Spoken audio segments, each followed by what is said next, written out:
Starwood Equine is a full-service equine ambulatory practice with locations in Woodside, California, and in the East Bay. We pride ourselves in providing comprehensive veterinary care and health management services for your equine partner and athlete. Thank you for accessing our online educational resources. Check back often as we will continue to update the site.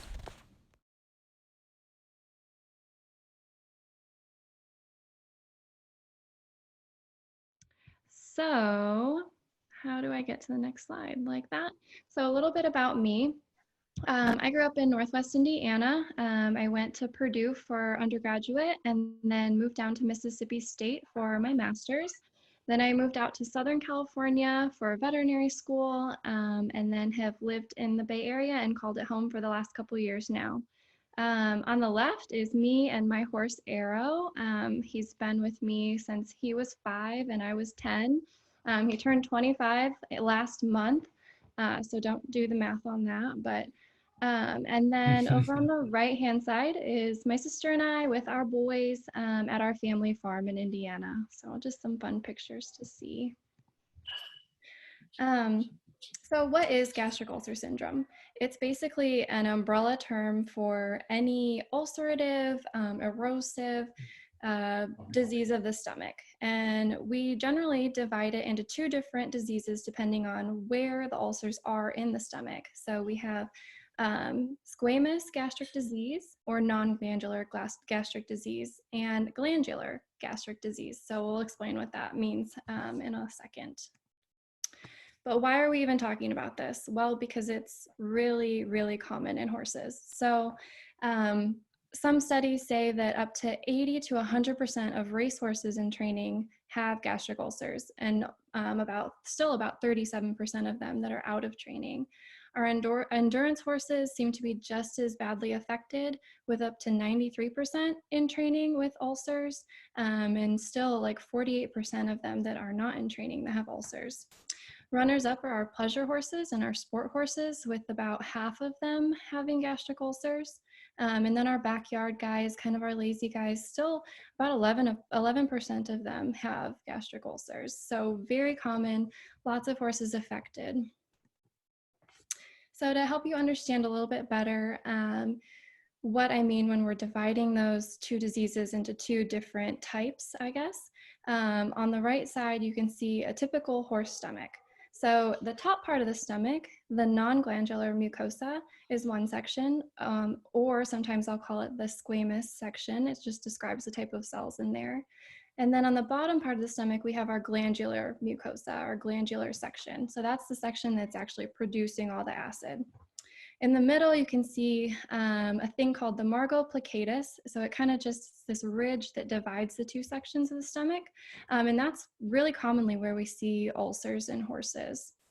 And then if you look and see where it says duodenum, I think I can point here. Yeah, maybe. Let's see.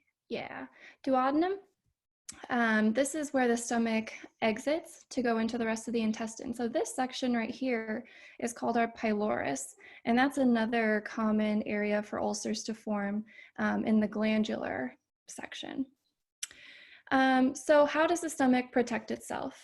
In the glandular section, so that bottom section, it has cells that produces a mucus bicarb layer, so a thick layer that protects it from all the acid it produces. Up in the top section, the non-glandular region, they don't have those mucus-producing cells, so instead they lay on the layers of keratin. So you can kind of think about it like a callus. It lays down a callus to protect its cells. Another important player in the health of the stomach is a hormone-like component called prostaglandin E2. So getting a little sciencey on you, but it's definitely a key player, so it's worth bringing up. So prostaglandin E2, or sometimes we'll call it PGE2, this hormone-like substance actually helps the stomach produce that thick mucus bicarb layer, and it also helps bring blood flow to the stomach. So with blood flow comes all of those growth factors and reparative factors that help the stomach heal itself just during every day-to-day insults from all that acid. So why do gastric ulcers form in the first place? Well, the bottom line is that there is an imbalance between the aggressive factors in the stomach and the protective factors in the stomach. The aggressive factors being basically all that acid. So whether it's the acid that the stomach is producing itself, or it's acid that's being produced by the breakdown of concentrate feeds, stuff like that. And then the protective factors are, again, that mucus layer, and then bicarbonate as well, which helps to kind of buffer all that acid in the stomach. So for the next couple slides, I kind of broke down into 3 different main overlying causes that ulcers form. So the first one, going back to our friend PGE2, one main reason the ulcers form is because there's a decrease in the amount of that hormone. So this can happen when the horse is stressed. So training, showing, traveling, being in a stall for an extended period of time, and even hospitalization can be really stressful for a horse. And just like us, when we're stressed, when they're stressed, they produce cortisol. So cortisol inhibits the amount of PGE2 in that horse's system. So when there's no PGE2, you're going to have a hard time making that really nice mucosal protective layer, that mucus bicarb layer. Another way that PGE2 is kind of stymied is from certain drugs that we use. And it seems to be pretty common drugs, our NSAIDs like Banamine and Bute that we use on an everyday basis. They're notorious for inhibiting our friend PGE2.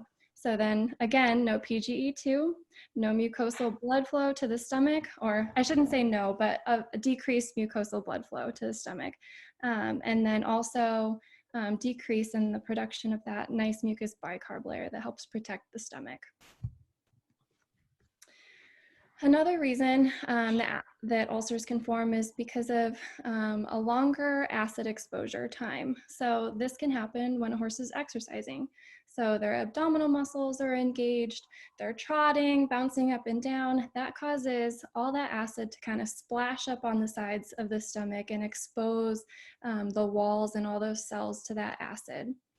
Another reason that exercise can result in ulcers or help produce ulcers is because if you think about the fight or flight versus rest and digest, if you've ever heard of that, exercise is more under the category of fight or flight. So we're not really resting and digesting. So that means that the stomach is kind of hanging on to its contents longer than it would if the horse was just resting. So that just means that acid is sitting in there for a longer period of time. Another reason is from feed deprivation, and I don't mean this in like we're starving the horse. I just mean this in that horses were made to eat all day long, hence grazing. They're meant to graze all day long, so they produce acid all day long, up to about 9 gallons a day, if you can believe that. So a ton of acid. Eating helps promote salivation, so we're producing saliva, and in that saliva is bicarb. And bicarb helps reduce or increase the pH of the stomach, so reduce the acidity of the stomach. Also, increasing time between meals has been known to help, or has been known to decrease the pH of the stomach. And then also the stomach's exposed to more acid when the horse lies down for a long period of time. And this isn't typically an issue in some horses. In most horses, but sometimes in foals, our little guys like to lay down and sleep for a long time. So that just exposes the walls of their stomach to acid more. And then finally, the last main cause is a decrease in the pH. So an increase in the acidity of the stomach contents. So about half of the horses with moderate to severe ulcers have a significantly lower gastric pH, significantly more acidic stomach content than horses with no or only mild ulceration. So the normal pH of a stomach varies kind of where you are in the stomach. So right at the opening where it comes down, food comes down from the mouth, down the esophagus, enters the stomach, that's a really neutral pH, about 7. Down at the dividing line between the 2 parts of the stomach, the margo plicatus, it kind of varies depending on how much gastric juice is in there, what's in the stomach. And then down at the very bottom, where all that acid is really being produced in the glandular region, we have a very acidic environment. Decreasing the pH is hydrochloric acid. So the stomach's always producing acid. The more acid it produces, the lower the pH is going to be. And then the pH is also brought down through these things called volatile fatty acids, or VFAs.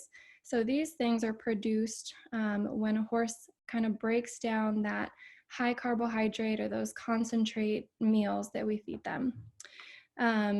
When this happens, the VFAs can actually penetrate the non-glandular, so the top portion of that stomach, when the pH is below 4, and cause damage to the cells up top. The pH also goes down significantly when the horse hasn't eaten for about 6 hours. So what are some clinical signs? Well, they vary a lot, and it can kind of look like anything, but some main ones that we see are recurring little mild bouts of colic, and often after horses finish eating a meal or while they're eating a meal. So even though they're producing acid all day long, they still do produce a little bit more acid when they're eating. So that can kind of cause some irritation, and you might see some colicky signs. For the same reason, they might have a poor appetite, or they might be a little bit of a picky eater. And when they're picky eaters, they might not be getting as much nutrition, as good a nutrition, so they might have a poor body condition. Poor performance is brought up a lot with gastric ulcers, and it's very subjective, but it could be anything from he's just not jumping as well as he used to. She is a racehorse and isn't winning as many races as she used to, and there's no other explanation. So we've kind of narrowed it down to this might be related to gastric pain, as human athletes describe with exercise-induced acid reflux-like pain. Also, sometimes you can see a dull hair coat, and then a horse might have attitude changes. They might be a little bit grumpy when you're walking past their stall. They could seem a little bit nervous or on edge. So very widely varied clinical signs, but just some more common ones to point out. So we suspect a horse might have ulcers. How do we go about seeing if they actually have ulcers? So the only way to really know if a horse has ulcers is to do an endoscopy exam, where we actually pass a scope with a little camera on the end down the nose and into the stomach and take a look around. So it's the only way to diagnose, see if yes or no they have ulcers, to grade the ulcers by their severity and what they look like, and then also to go back and check and see if they're healing or not. Another way we can diagnose is through a diagnostic therapeutic, and we've talked a lot about this with lameness issues, but basically treating the horse as if they have ulcers and then monitoring their response. Do their clinical signs improve? There's nothing wrong with doing this. You can definitely do this. The only thing is that treatment isn't necessarily cheap. So we may be treating something that's not even there. And then the other thing is sometimes horses vary in their healing time. Most horses, if they have ulcers, they will heal in a certain amount of time, but some don't. And so if you treat for that certain amount of time and then wean them off and quit treatment, you may actually be stopping too soon if their ulcers were more severe. So once we do go down and look at the stomach, we want to grade. We want to see what it looks like and put a grade to it. So grade 0, basically a nice normal stomach. It's nice and clean. There's no areas of reddening. It's a beautiful stomach. And then grade 1, just next to that, you can see, we start to see a couple areas of reddening. And also, if you look at the difference between grade 1 and grade 0, you can kind of see grade 1, there's that, the squamous area, non-glandular area, is starting to look a little more yellow, which means it's starting to lay down more keratin, so kind of that callus in response to the acid splashing up there. Grade 2, that has moved on a little bit to small or single or even multiple ulcers, but small ones. Grade 2, these ulcers are looking a little bit larger. They're still either single or multiple. And then grade 4 is the worst of it, extensive ulceration, and often they're quite deep ulcers. So that brings us to our treatment options. Um, our mainstay and our go-to treatment for ulcers is omeprazole. So that's going to be our ulcer guard and our gastro guard. So the way this works is by actually just suppressing acid production in the stomach. It's our only FDA approved treatment, so that's why it's our go-to and it's proven effective. You're going to give it once a day for about 28 days, and then we like to rescope the horse to be sure that those ulcers are gone. And then if they are, we start to wean the horse off of omeprazole. Another treatment that we reach for sometimes is ranitidine. So it acts, has the same goal pretty much. It reduces the production of acid in the stomach, but it does it in a little bit different way. Ranitidine is not quite as effective for treatment as omeprazole, but it can be a good preventative. And it does take a little bit longer and it's given more often, so it's not quite as convenient as omeprazole can be. Another important drug for the treatment of ulcers can be sucralfate. So this actually acts as a Band-Aid for ulcers. So you give it, it binds to the ulcers and it kind of smooths and soothes the ulcer. The other cool thing about sucralfate is that it actually increases the production of our friend PGE2. So if we have more PGE2, we have better production of that mucus bicarb layer, and we have better blood flow to the stomach so that it can heal itself better. So a lot of times we'll use sucralfate in combination with omeprazole, especially for those pesky glandular ulcers down in the bottom of the stomach. Another thing to bring up are our antacids. So a lot of times you'll see these in supplements that claim to have gastric protectant qualities. They're great, but it's kind of like taking a Tums. And so they're not great for treatment, but they can help soothe and kind of reduce that acid reflux-like pain for a horse. And then the last one to bring up, we don't reach for quite as often, but it is there. So it's called a prostaglandin analog. So it's basically we're just supplementing the horse with PGE2 to get the benefits of that bicarb layer and blood flow. It does have a few more side effects than just omeprazole and our normal drugs. So we don't reach for it as often, but it can be good in helping treat really hard to heal glandular ulcers down in the bottom and around the pylorus.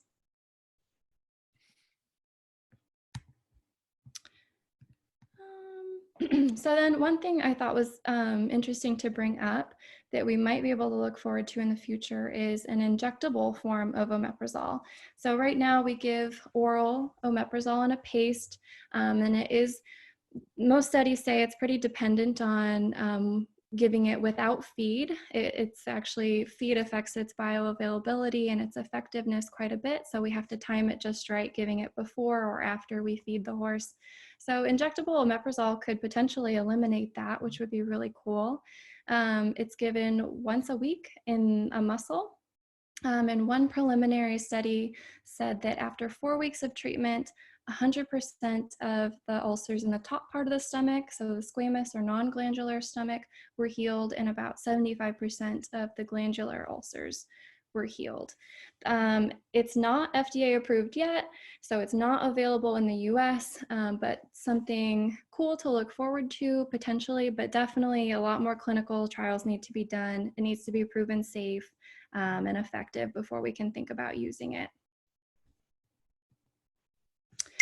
So how do we prevent ulcers from forming? We can go back to our treatment, our main treatment mode, omeprazole. There actually is, Ulcer Guard is labeled for prevention. So if you give a quarter tube once a day, that's actually really beneficial in preventing ulcers.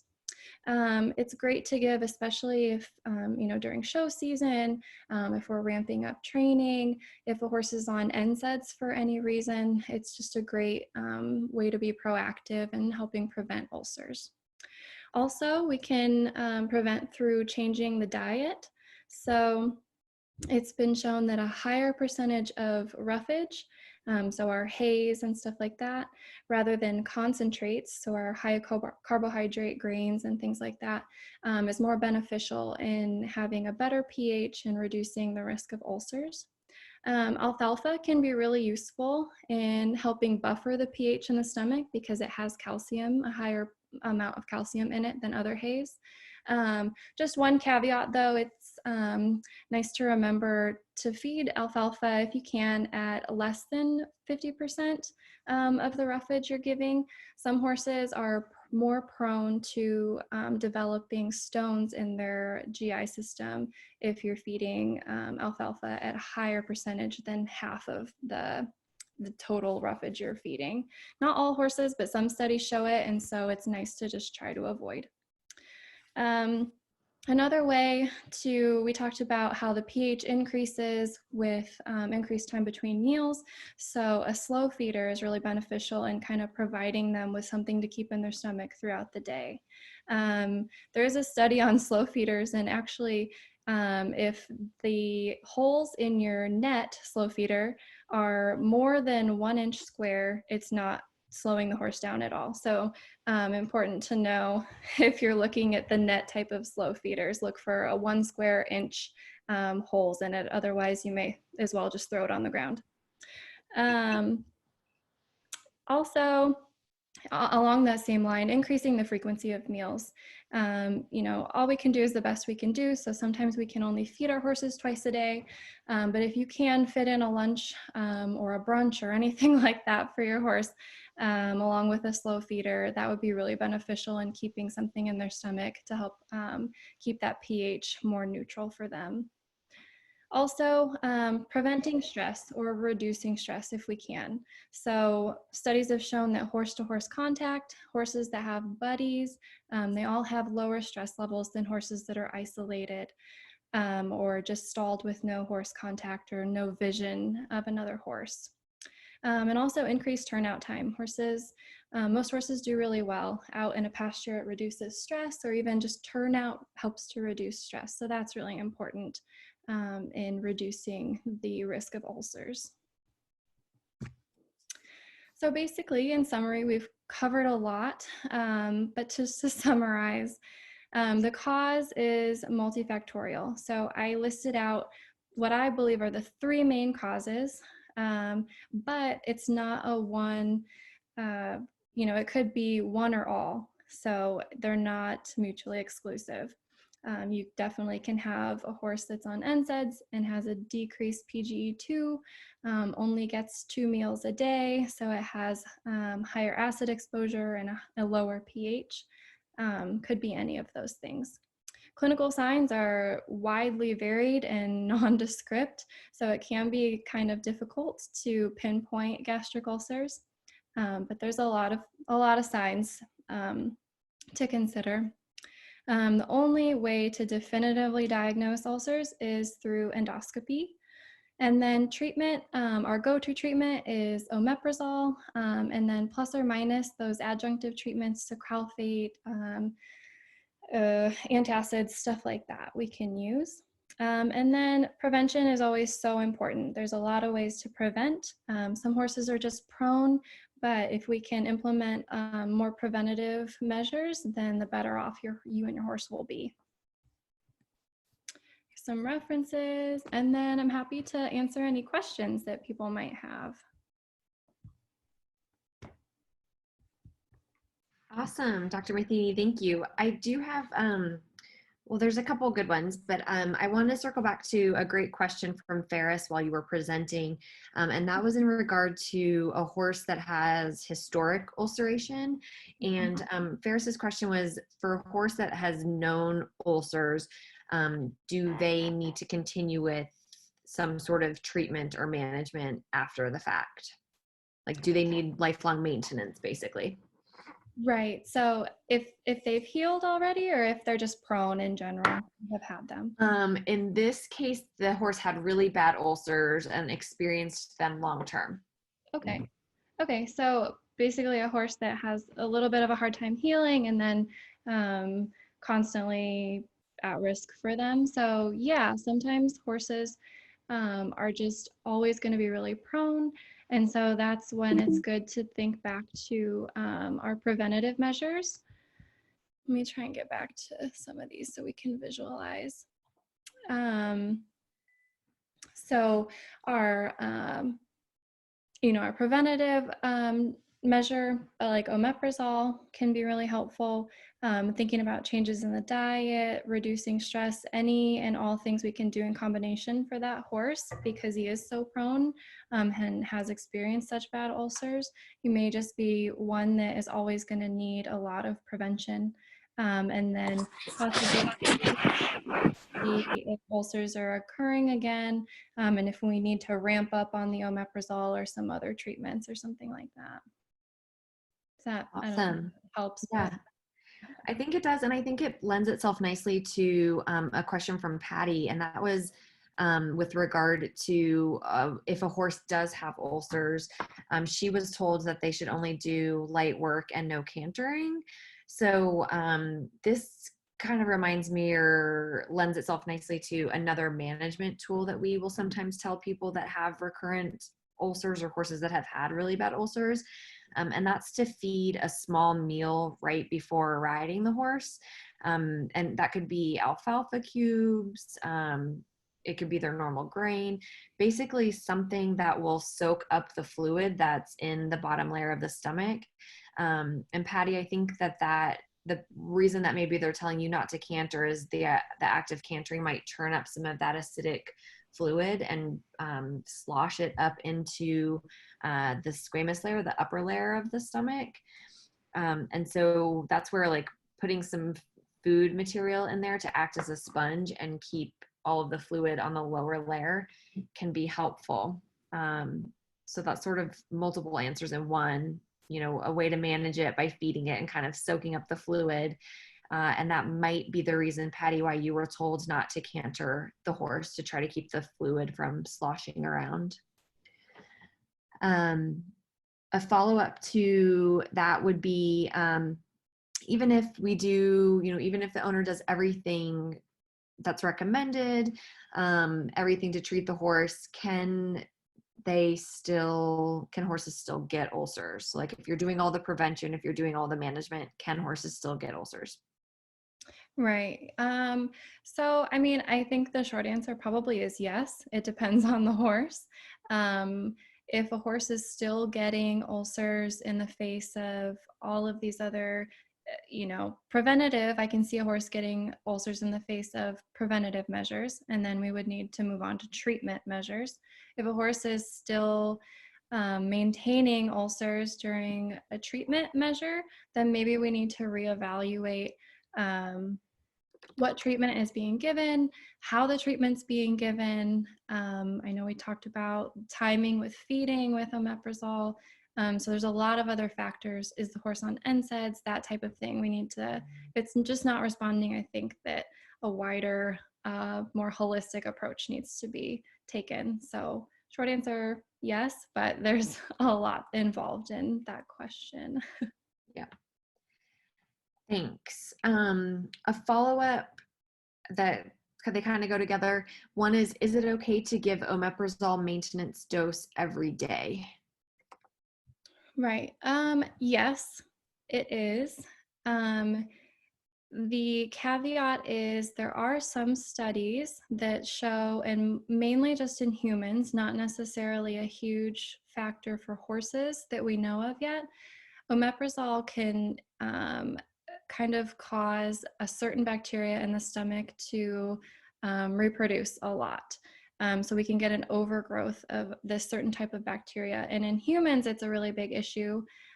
So we're not supposed to take omeprazole daily, but in horses, it really hasn't been shown to be an issue yet. So as of right now, yes, I would say it's still safe. Awesome. Ferris, thanks, Dr. Matheny. Ferris had a follow-up question asking about any supplements that we have found to be successful for long-term maintenance besides the FDA medications.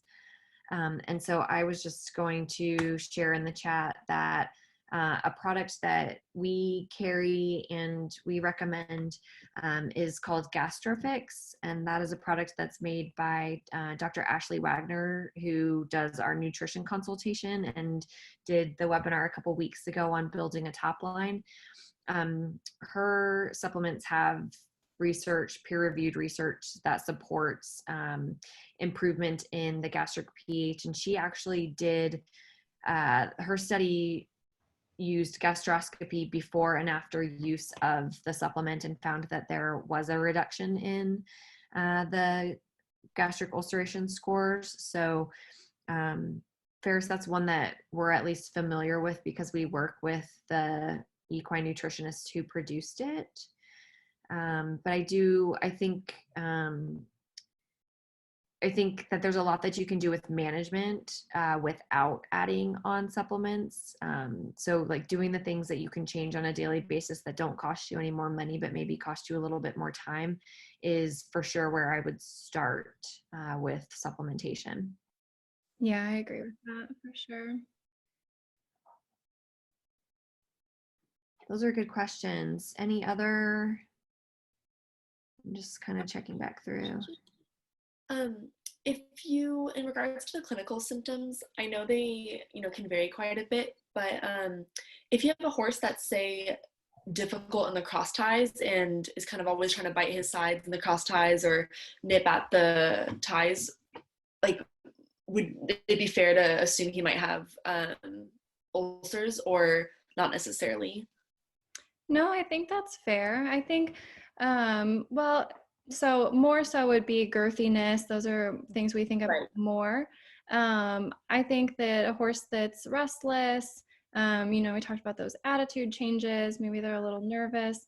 I wouldn't necessarily jump to ulcers first, but these signs are so nondescript that it is a possibility for sure. He could just be bored or mouthy in the cross ties too. So it's easy to get caught up and think, oh gosh, gastric ulcers.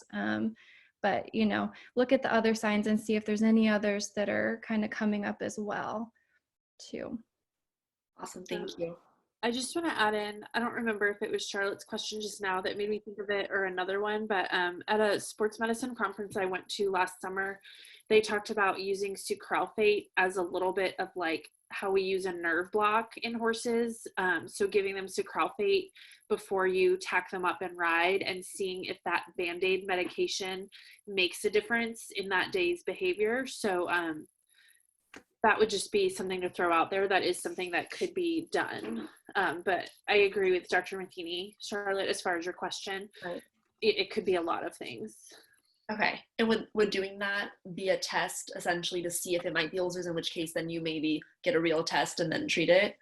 Exactly. Yeah. And I would say, and obviously doctors tell me what you think, but a horse that's just acting like that in the cross ties and not necessarily under saddle doing stuff, I don't know if that would be the right route to go. But like, for example, if you had a horse that every time you picked up the canter and pointed him at a jump, he like freaked out and was pissed about it, like maybe that would be a horse to try it on. Right. Okay. Thank you. Dr. Wright, I'll ask you, did that study or the sucralfate have, did they discuss anything about hindgut ulcers? Because we have a good question about what if people think that their horses have hindgut ulcers. The question is, are those harder to treat? And also, they heard that it was harder to diagnose, which is correct. Yeah. Did that study have? I would have to pull it up, to be honest. I don't remember. But yeah. Correct, Patty, they are harder to treat and harder to diagnose. Yeah, that's sort of, I mean, for me, that's sort of a diagnosis based on ruling out the other causes, ruling out stomach ulcers, ruling out other reasons for, potentially, like we'll see horses with hindgut ulcers that have softer manure. So ruling out all of the other potential causes of a soft manure or diarrhea type of situation. Because theoretically, you diagnose hindgut ulcers at the time of necropsy because we don't have a scope that's long enough to get into into the abdominal cavity to look at those.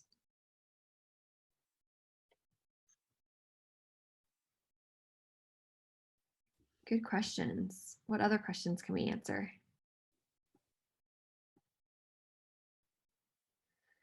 I have one for the doctors, and that is, what about Abrazol, like the pop rock looking medications that people can get from Canada? What about those as a treatment option? I honestly don't know that much about Abrazol. Is it FDA approved? I guess is what I would ask. Yeah. Are So the there answer is clinical no. studies? Is it proven safe, effective, and is the quantity of medication that they say is in it? Those are my main things. Yeah. So the answer is it's not FDA approved. So like when people ask us about it or they get it and order it, because it is considerably less expensive than like a month of the GastroGuard or UlcerGuard. I usually tell people, it's not FDA approved, so we can't recommend it or prescribe it.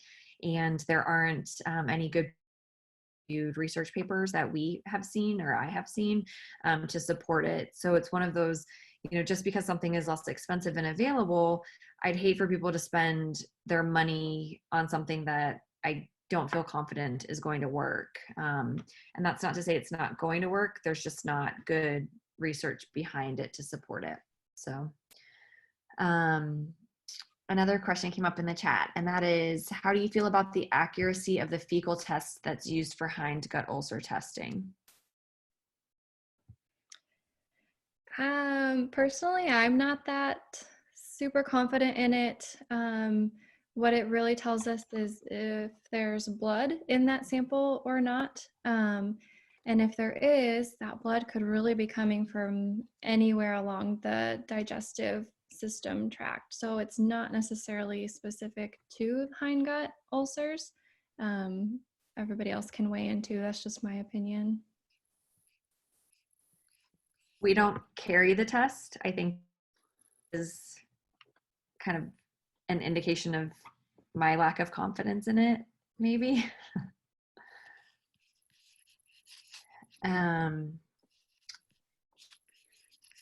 I mean, I would say yeah. the other clinical signs would be way more important to put all that stuff together before I would go just based on the fecal occult blood test.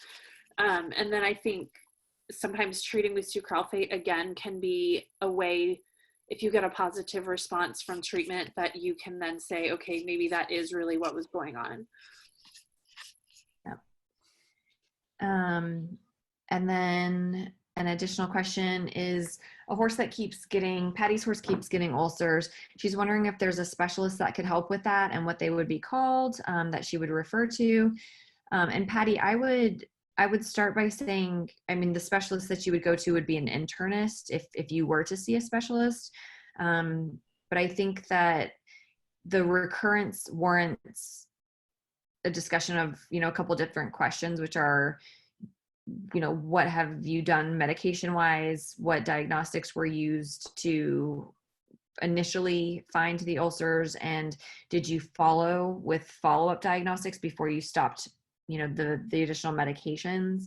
I think it warrants additional questions, and that would probably be something, more of a private conversation with more detail from you on exactly what you've done so far. It sounds like there might be some additional follow-ups that we could offer, very specific to your horse.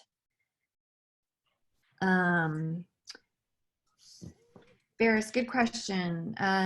What are our thoughts on cribbing and ulcer relationship? Which came first, the cribbing or the ulcers? Yeah, exactly.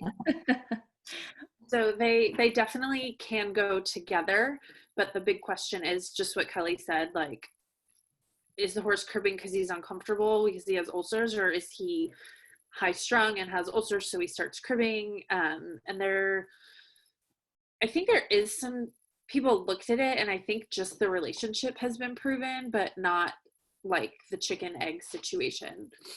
I'm pretty sure, right, guys? Yeah.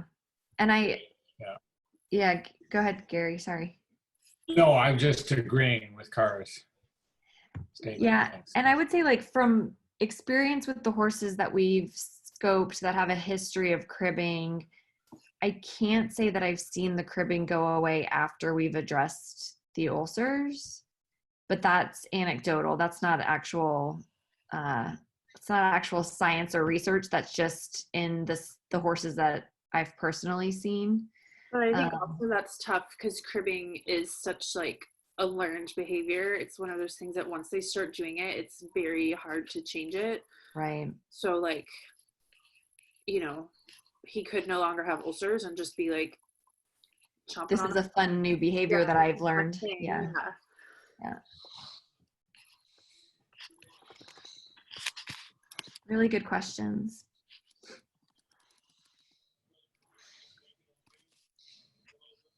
Any others that we can help answer while we're all on here? Yeah, I have one more question. Please. Do ulcers get to a point ever where it's something that can't be treated by omeprazole and that you'd have to seek other medical treatment for? Or like, can it develop into something else? I mean, probably yes, right? Because it's a stress in the stomach, but I guess I wonder like what that might be. Yeah, I mean, so ulcers, we saw grade 4, which was pretty deep, nasty ulcers. So sometimes, and it doesn't happen often, and I've never seen it, but sometimes they can perforate. They can get, the stomach lining can get so thin and so ulcerated that you get a perforation. Like I said, not common, but it can get that bad. That's like the worst extent, I would say. Okay. Yeah, and you're not going to treat a perforation with omeprazole, but yeah, that's kind of as bad as it can get. And then can that be treated? So then would the horse come into the clinic then, and then can something be done about that? I think you can sew it up, but then you're also dealing with a nasty abdominal infection, or peritonitis we call it, because food contents is then stuck in the stomach. Yeah. So like I said, this stuff doesn't happen often. More often it's a colic situation where you're dealing with something that bad, where another part of the GI system perforates or something. So normally ulcers won't get you to that point. Okay, awesome. Thank you. What are our thoughts on free feeding baking soda for ulcers?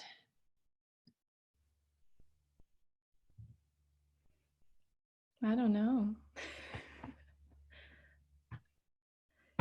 That's a new one to me. Yeah, I've never heard of that. That's interesting. Sounds gross. Sounds like it tastes bad. I do know people that will use Tums as treats for their horse, like right before they ride, they'll give them and they'll just eat it straight out of their hands. So that, but that's, again, it's kind of just a Band-Aid.